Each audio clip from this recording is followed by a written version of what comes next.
धनंजय मुंडेंचा राजीनामा घ्यायलाच पाहिजे ही एकच ओळ लिहून त्यांना पाठवायची. आणि तरच म्हणजे तुम्हाला मनाची लाज नाही का? जनतेबद्दल तुम्हाला काही आस्था नाही का?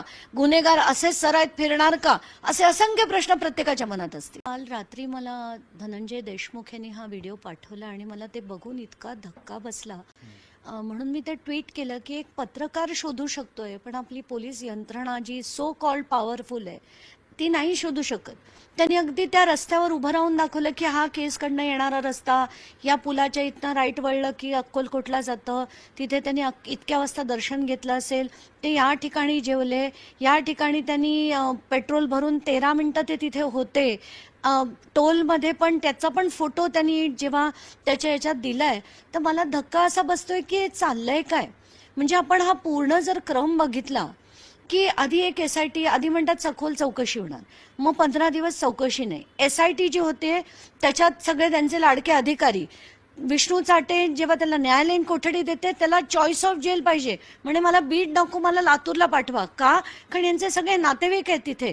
त्यानंतर इतके गंभीर व्हिडिओज येतात आणि त्याच्यात सगळेचे सगळे गुन्हेगार एकत्र आहेत, विष्णू चाटेंच्या ऑफिसमध्ये आहेत, या सगळ्या गोष्टी बाहेर येतात.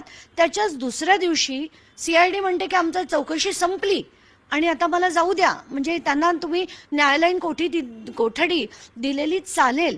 त्याच्या त्या दिवशी संध्याकाळी म्हणजे काल संध्याकाळी ते जाऊन हॉस्पिटलमध्ये ॲडमिट होतात आणि आज त्यांचा वकील त्यांची बेल ॲप्लिकेशन टाकणार होता. म्हणजे इतकी गंभीर घटना, अख्खा महाराष्ट्र हदरून निघालाय आणि एवढी चौकशी होत असताना हे चाललंय काय? म्हणजे आम्ही एवढं वेड्यासारखं लढतोय त्याला काहीच अर्थ नाही.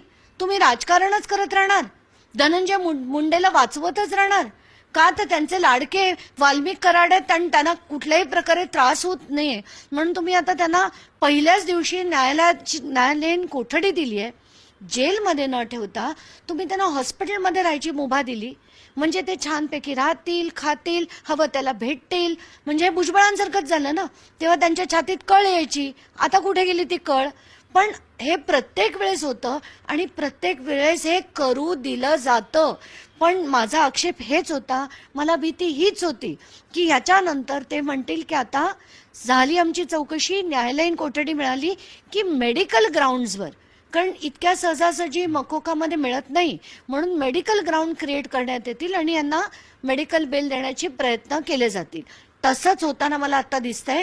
म्हणून मी 2 दिवसापूर्वी आधी ADGना भेटले, काल DGना भेटले आणि काल CJNकडे जो अर्ज दिलाय की आता यांना तिथून हलवा आणि आर्थर रोडमध्ये जोपर्यंत असे लोक सडत नाहीत आणि तोपर्यंत त्यांना अद्दली गड्डा नाही. तर त्यांचा युती धर्म निभावताना दिसत आहेत.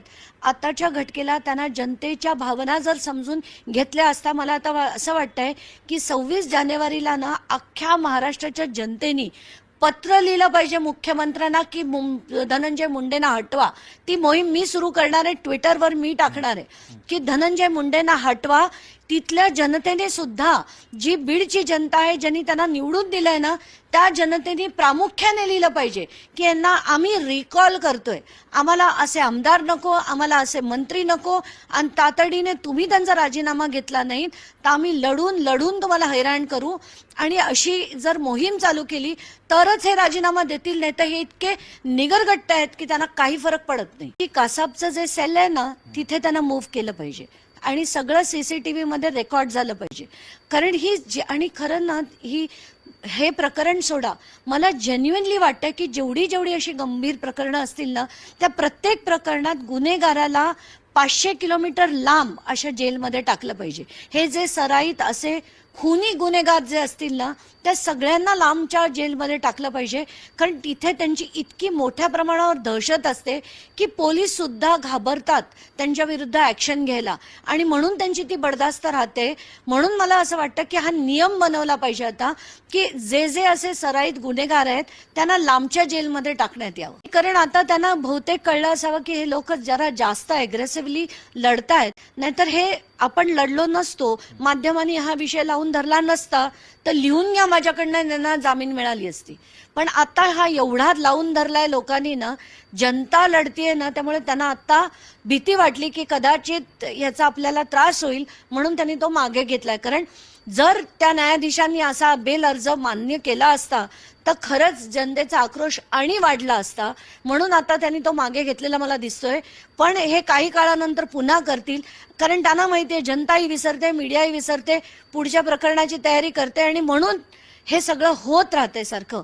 आणि म्हणून मला तेच वाटतंय की यांना एकतर पहिलं म्हणजे अर्थ रोडला हलवा, हिअरिंग, आता तुमचे तपास संपले ना, मग हिअरिंग आणि ट्रायल याच्या पुढे मुंबई किंवा पुण्यासारख्या ठिकाणी चालवली गेली पाहिजे, अशी माझी स्ट्रेट मागणी आहे. व्हिडिओ बद्दल मध्ये 6च्या 6 सगळे जण होते, त्याच्यातले जे राजेश पाटील होते, काय कर्तव्य असतं एका पोलीस ऑफिसरचं की त्याच्या त्या मिनिटाला, त्याच्या त्या घटकेला त्यांनी त्यांच्यावर FIR करायला हवा होता. आणि तो ऑफिसर जर यांच्या बरोबर गार्डनमध्ये फिरल्यासारखा जर जात असेल, विष्णूच्या चाटेच्या ऑफिसमध्ये बसून खात असेल, आणि ते दुसरे अधिकारी प्रशांत महाजन ते जालन्यातही अनेक उपद्व्याप करून आले होते, बीडमध्येही तेच करत होते, आणि त्यांच्यासारख्या या लोकांबरोबर रेस्टॉरंटमध्ये बसून जेवायला लागले. बारगळसारखे ऑफिसर जे SP होते तिथले, त्यांच्याकडे अनेक म्हणजे ठोकळा होता महाजेनकोचा कंप्लेंटचा, एका कंप्लेंटवर त्या माणसाने कारवाई केली नाही. अशी जर थर्ड क्लास पोलीस यंत्रणा तिथे असेल तर काय आपण त्यांच्याकडनं अपेक्षा करणार. आणि कुठल्या म्हणजे खरं 29ला जर हा खंडणीचा गुन्हा झाला असता तर या सगळ्यांना तिथल्या तिथे अटक झाली असती आणि संतोष देशमुखांना प्राण गमवावे लागले नसते 9 तारखेला. पण 29ला हा गुन्हा झाला नाही, कारण सराईतपणे हेच पोलीस अधिकारी यांच्याबरोबर फिरत होते. तर आपण काय अपेक्षा ठेवणार यांच्याकडनं? काहीच ठेवू शकत नाही. निलंबनाने काय होतंय हो, निलंबनाने काय होतंय? नुसते त्यांची बदली केली जाते, बारगळांची बदली झाली, महाजनांची बदली झाली. यांना निलंबन नाही, यांना सह आरोपी बनवून गुन्हेगार म्हणून त्यांना ट्रायल त्यांच्यावर चालली पाहिजे. आणि अशी अद्दल जर घडली ना तर याच्या पुढे पोलीस ऑफिसर सुधारतील. आणि असे 1-2 घटना ज्या होतील त्याच्यात जर या पोलीस अधिकाऱ्यांना अद्दल आणि अगदी टोकाची अद्दल घडली तर बाकीचे सरळ होतील, नाही तर सरळ होणार नाही. की अफाट येते की मला स्वतःला वेळ कमी पडतोय ते सगळे शोधून त्याला नीट करून सादर करायला. आताच्या घटकेला इतकी अफाट पुरावे आले आहेत. धनंजय देशमुख यांचे जे फ्रेंड्स आहेत त्यांचे देखील डिटेल्स माझ्याकडे आहेत, पण ते शोधायला सुद्धा मला वेळ अपुरा पडतोय.